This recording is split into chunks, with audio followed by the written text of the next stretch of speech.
this is Hollisa Alewine. Welcome back to 50,000 Degrees and Cloudy, A Better Resurrection.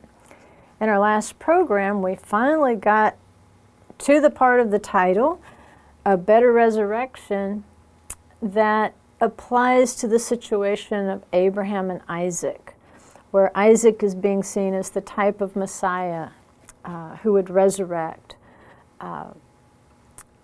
However, the question of that particular text is, why was Sarah at Hebron? What was she doing there instead of Beersheba, where they lived?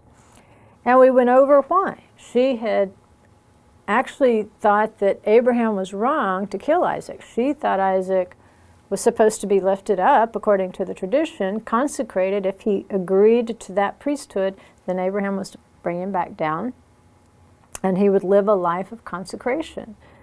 And she thinks Abraham is misunderstood. And when she realized that Abraham really is taking a knife, that he plans to kill Isaac, she goes to intercede to a specific place. She goes to Hebron, which is supposed to be the entrance back to the garden, where Adam and Eve traditionally are buried.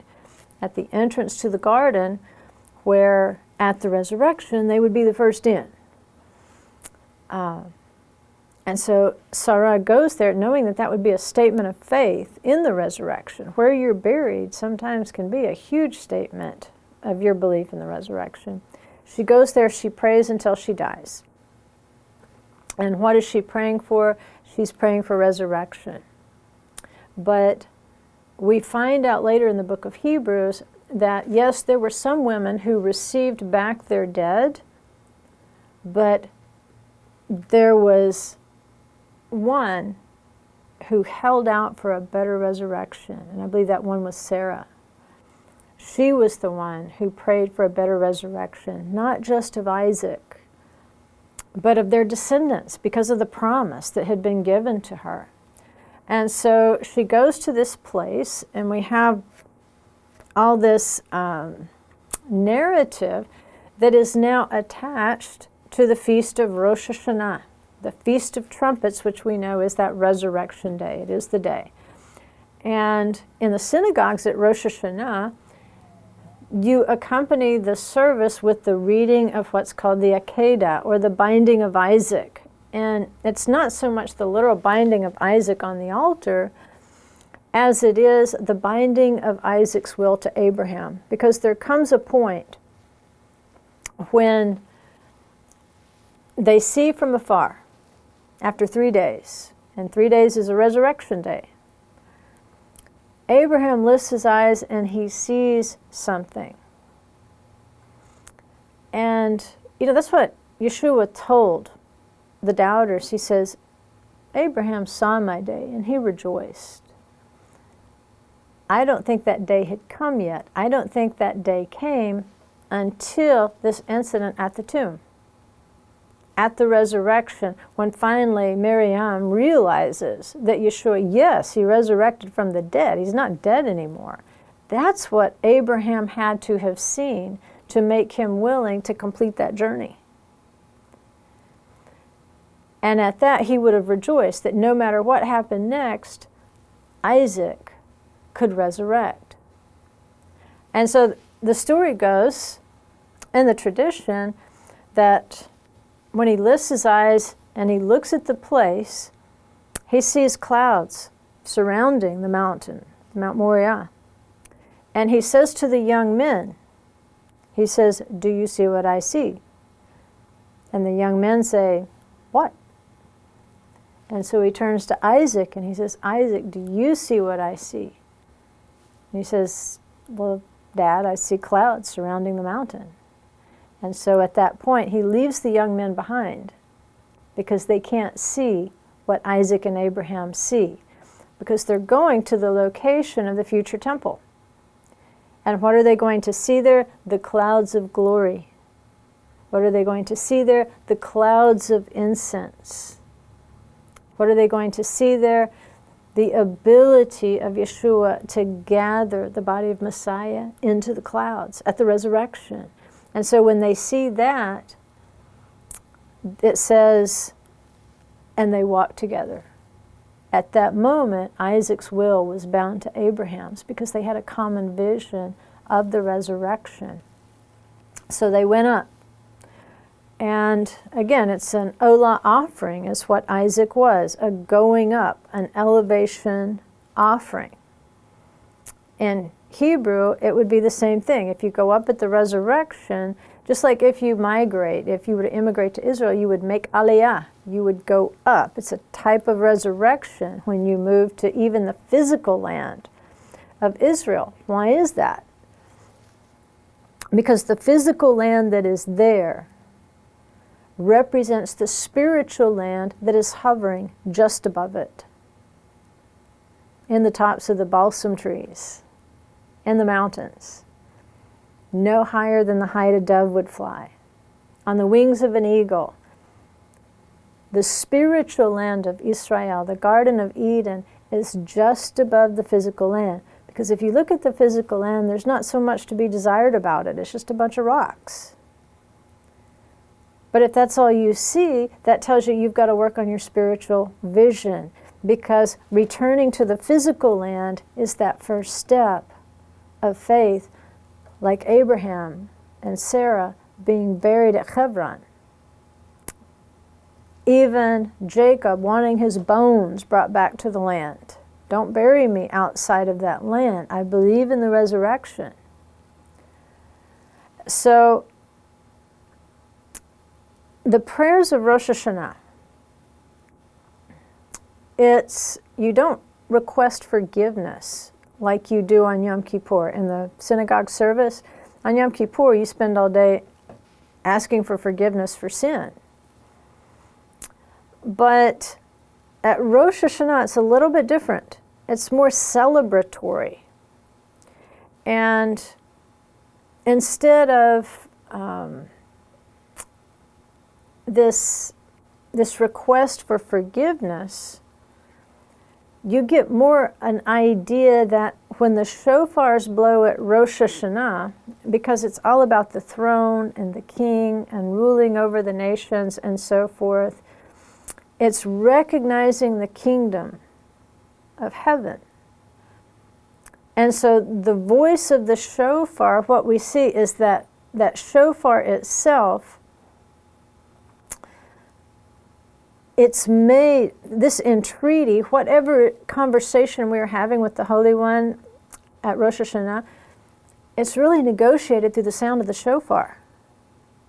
It's the sound of the shofar that's able to move freely between the physical and the spiritual realms. Just like it was at Sinai. It says the people saw the sounds. It's an elevated level of understanding, of seeing, of comprehending, of having a dialogue with the Holy One. And so when we consider Kiryat Arba, which is in Hebron, we think of Hebron, it's the larger area, and then there's Kiryat Arba, which is the city or the town within that larger area, and then the cave of Machpelah as being the burial cave and field, smaller area. But Kiryat Arba, which describes the city, Kiryat, and then Arba, which is 4, there's a precedent here because something that's 4 is like a square. It's got this 4-point idea.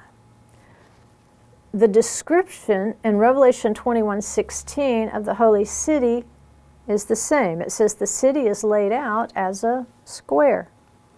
Its length is as great as its breadth. And he measured the city with a reed, 12,000 furlongs. Its length, breadth, and height are equal, so it's a cube, which is pretty much what Kiryat Arba would make us think, the city of 4. The city had no need of the sun or of the moon to shine in it, for the glory of God illuminated it. The Lamb is its light, and the nations of those who are saved shall walk in its light. And the kings of the earth bring their glory and honor into it. Its gates shall not be shut at all by day, there shall be no night there. and they shall bring the glory and the honor of the nations into it. So we've got this location of Sarah's burial place, the cave of Machpelah, in this city of 4. And it's connecting you thematically to the New Jerusalem, this place where the nations will bring their glory and their honor. Why? Surrendering, sacrificing that glory and honor to the glory and the honor of the Holy One. And remember, Sarah was prophesied to be the mother of many nations. It said that kings of peoples would come from her. And that's what it says in the scripture reference there is Genesis 17:16. It says, I will bless her and give you a son also of her. Yes, I will bless her, and she shall be a mother of nations. Kings of people shall be of her. So we've got this cave where these doubles, these couples in pairs are buried.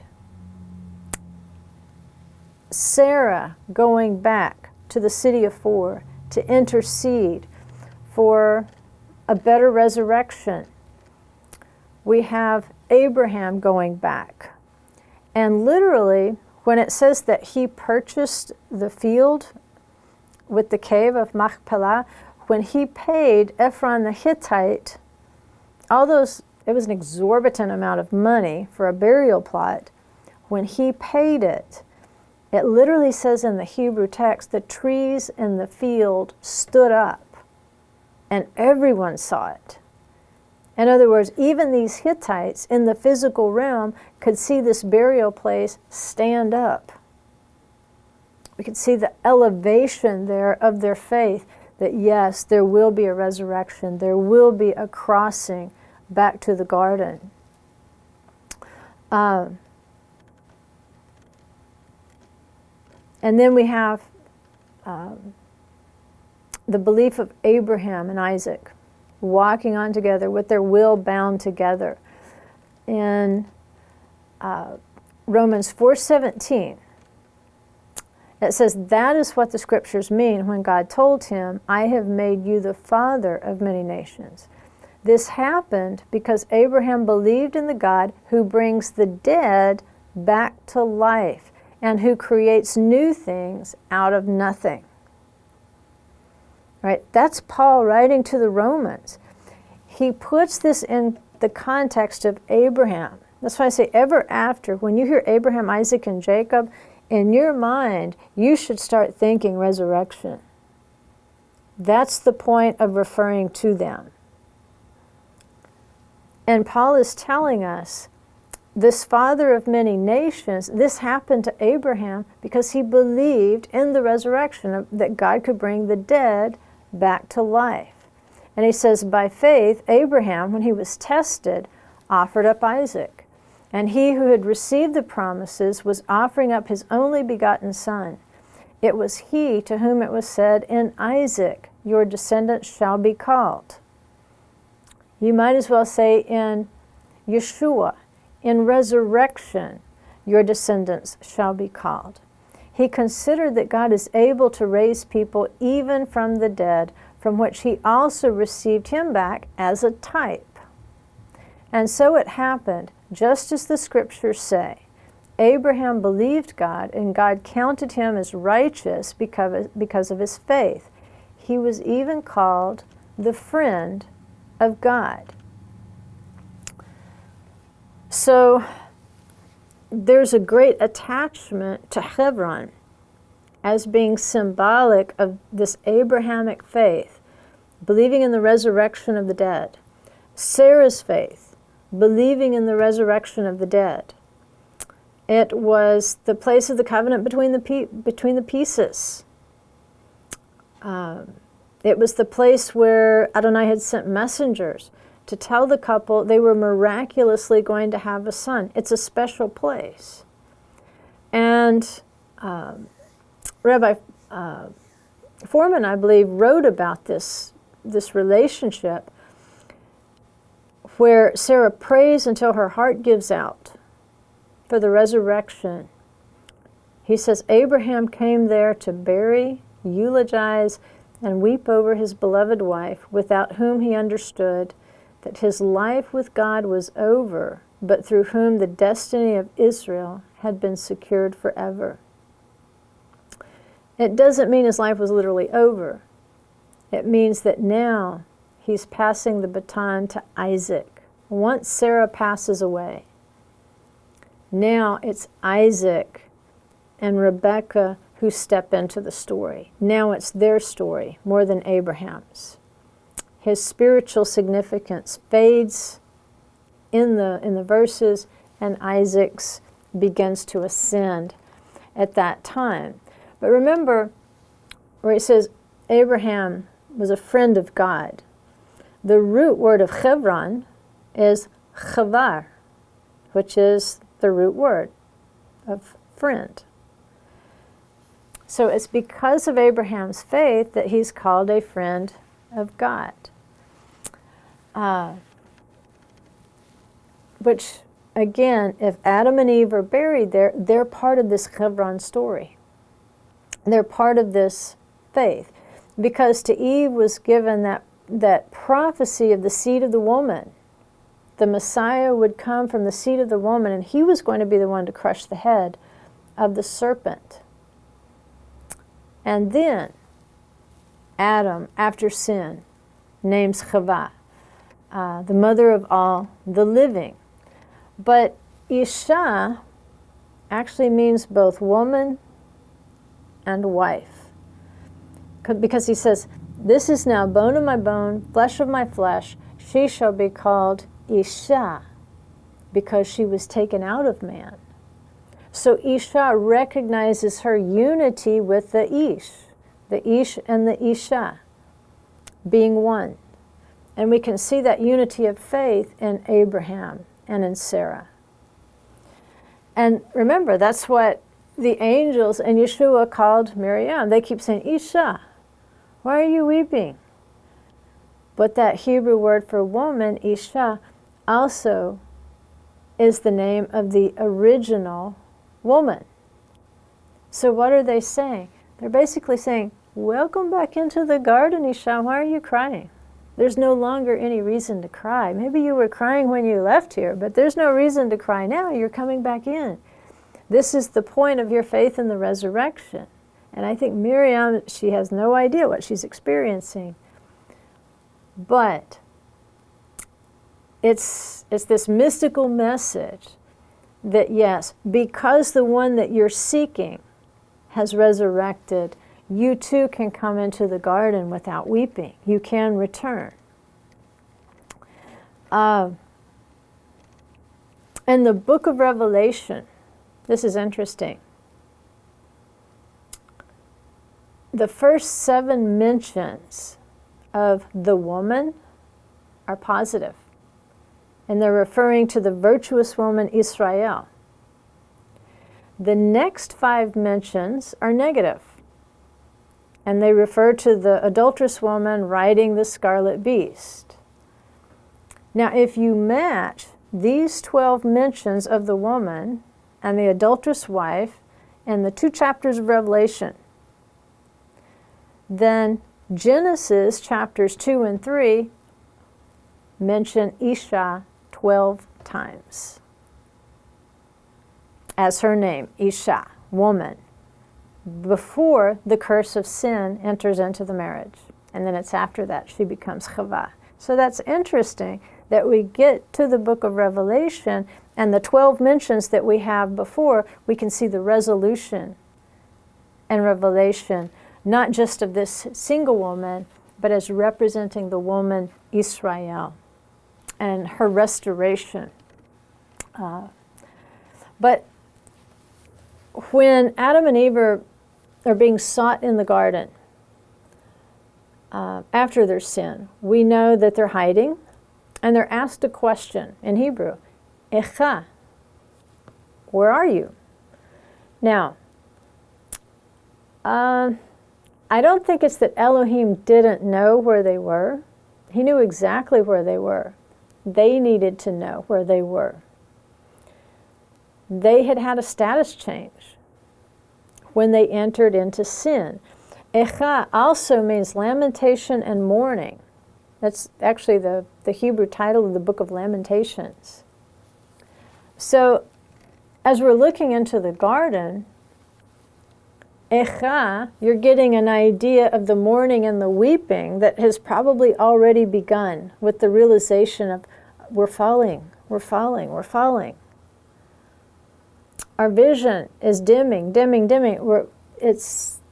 losing that spiritual vision. They had to have realized it, which is why you need to go back and read the section in chapter 1 on the clothing.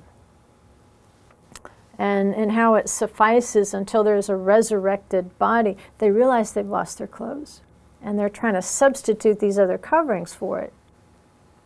But they realize they have spiritually descended, and it's making it much harder for them to see Him in that daily walk. Just like in the book of Lamentations, Jeremiah does the same thing. He's mourning the loss of Israel's spiritual vision. And therefore they have lost their natural home. Just like Adam and Eve lost the spiritual Eden, so Israel at that point, because of their idolatry and their adulteries, they had lost their natural home, the temple in Jerusalem. So the two go hand in hand. They are both expressions of mourning and of loss of relationship with the Father. So Sarah, like Abram, or Avram, had to have a name change. She went from Sarai to Sarah. She goes from being basically the barren woman to the mother of many nations. And those descendants of hers, there's something in her and Abraham that's going to bless them. And obviously we know it's not just what Yeshua did for us, but it's the faith that He could do it and would do it that they have passed down to us. And that's what we see in the book of Revelation, that the children of Israel, the children of the virtuous woman, they keep the testimony of Yeshua and they keep the commandments of God. They have a love relationship with the commandments. And I think Paul is trying to explain this to the Galatians in that passage of chapter 4, 22 through 31. He's talking about mankind's mother, Sarah, and saying she represents Jerusalem above. She's the wife of Abraham's heart. And that blessing of her faith will prevail in the righteous. But if you're of the seed of the harlot, if you're riding that scarlet beast, then you're under a curse. And you say, these children are coming from Hagar below. It was a relationship of slavery to Abraham. And if you have a slavish relationship to the commandments, then you're not born of the Spirit above. We have Abraham and Sarah's seed was Isaac. Again, he's a symbol of Messiah. And so while it was Abraham's job to sacrifice Isaac, it was Sarah's job to intercede for his resurrection. They're working in tandem here. And she prayed for that resurrection in grief and weeping. So this gives another layer to what the angel is asking Miriam when he says, "Woman, why are you weeping?" Sarah was buried there because she died weeping for the resurrection. So that intercession sacrifice for her was unto death. She did die.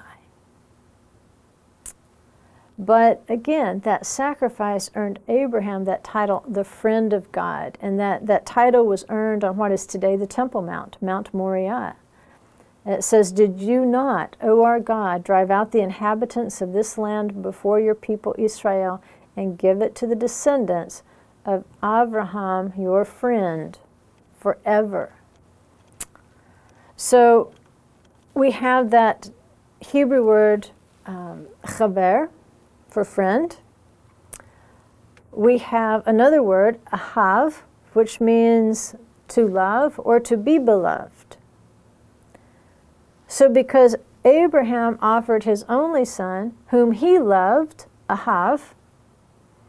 Abraham becomes the beloved friend of God. And in that same chapter that the book of Hebrews is describing this relationship of Abraham, it describes the faith of Abraham in the resurrection, but it refers to the women. I hinted at this before in Hebrews 11:35. It says women. You notice how it's always women who receive back their dead? Women receive back their dead by resurrection. Others were tortured, not accepting their release, so that they might obtain a better resurrection. Now, the Shunammite woman receives her dead back. Lazarus' sisters receive him back from the dead. We see examples of women receiving back their dead, but there was one who didn't, and that was Sarah. And what does it say? She was tortured, and she didn't accept her release so that they might obtain a better resurrection. In other words, he's saying Sarah went beyond just interceding for Isaac's release. She interceded for our release. She interceded for our resurrection from the dead. And that is a better resurrection through Yeshua than she could have obtained from merely receiving her own son back from the dead. That's better. And that just makes her this paragon of faith. And that's the pattern. Only a few women are going to receive their dead back by resurrection. So Sarah did not receive Isaac back. She did not live to see Isaac's resurrection. She died that torturous death of grief and weeping for her only son. But this writer of the Hebrews suggests she understood a better resurrection. And that was part of that intercession process. And that resurrection could only be the resurrection of Yeshua. And so because of this, part of this story is that Abraham has to purchase the burial ground where she has gone to connect with that spiritual inheritance of Adam and Eve, who said, you know what, we lost our clothes, we fell spiritually, we lost our spiritual vision, but the seed of Isha will come back and crush the head of the serpent. So let us be buried here. And so Sarah likewise recognizes, yes, there is going to be a Messiah who is going to crush the head of the serpent. My son Isaac is a type of this, but he is not the Messiah. He is merely a type. He is prefiguring this Messiah. And so in this example, I want to stay and I want to intercede, not just for my son Isaac, but for all my descendants who are going to be blessed because of my faith, who are going to be blessed because of Abraham's faith and what he had to do on Mount Moriah. And because of that faith, they're both buried at that gateway back to the garden, there at Hebron, because of faith. You realize that in the Torah, Hebron is mentioned much more frequently than Jerusalem. Jerusalem is not even named by the name that it took on. You have to take what Abraham called it at Mount Moriah, when he says basically Hashem Yireh, you pair that with Shalem, and you get Yerushalayim. You get that future tense. This is the place where things will be made perfect, will be made whole. But the journey starts at Hebron. It starts with that faith in the resurrection, and then that spring flows all the way to the temple.